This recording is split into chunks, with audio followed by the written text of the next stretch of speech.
অনুপ্রেরণার আরেক নাম থটস অফ বিল্লাল ভাই। বিল্লাল ভাই কিন্তু কাউকে কপি করতে বলে নাই।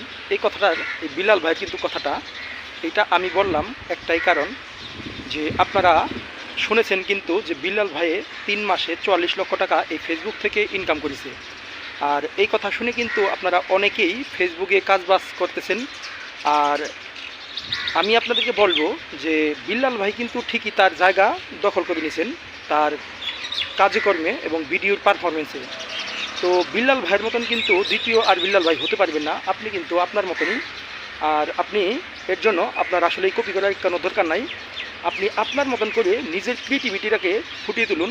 আপনিও কিন্তু আপনিই হবেন, কিন্তু আপনি কিন্তু বিল্লাল ভাই হতে পারবেন না। তো এর জন্য বলবো, আপনারা যারা নতুন নতুন ফেসবুকে কাজবাজ করতে আসছেন যে বিল্লাল ভাইয়ের মতন 44 লক্ষ টাকা 3 মাসে ইনকাম করবেন, তো সেই চিন্তা করে আপনি যারা স্টুডেন্ট আছেন, পড়ালেখা বাদ দিয়ে এই সব কিছু করার দরকার নাই। আর ব্যক্তিগত কাজ যা করেন, যে মানে আপনার যে কর্মটাকে আপনি অবশ্যই ঠিক রাখতে হবে। আপনার দৈনিক যে ইনকামটা আসে, মানে অন্য বাহিরে কাজ করে, সেই ইনকামটা কিন্তু আপনার অবশ্যই ঠিক রাখতে হবে। কারণ কি জানেন, আপনি যদি কাজবাজ বাদ দিয়ে ফেসবুকে শুধু লেগে থাকেন যে আপনিও হবেন বিল্লাল ভাই, বিল্লাল ভাইয়ের মতন 3 মাসে তো 44 লক্ষ টাকা ইনকাম করবেন, এটা ভাই তখনই সম্ভব হবে যখন আপনি সাকসেস হতে পারবেন। তো আপনি সাকসেস হওয়ার আগ পর্যন্ত আপনি ব্যক্তিগত কাজগুলো করতে থাকেন। আর ব্যক্তিগত কাজের পাশাপাশি আপনি এই ফেসবুকে সময় দেন।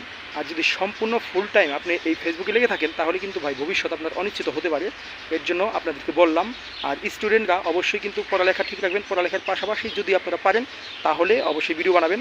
আর ভিডিওটাকে আপনারা অপশনাল ধরবেন, তাহলেই কিন্তু আপনি জীবনে কিছু করতে পারবেন।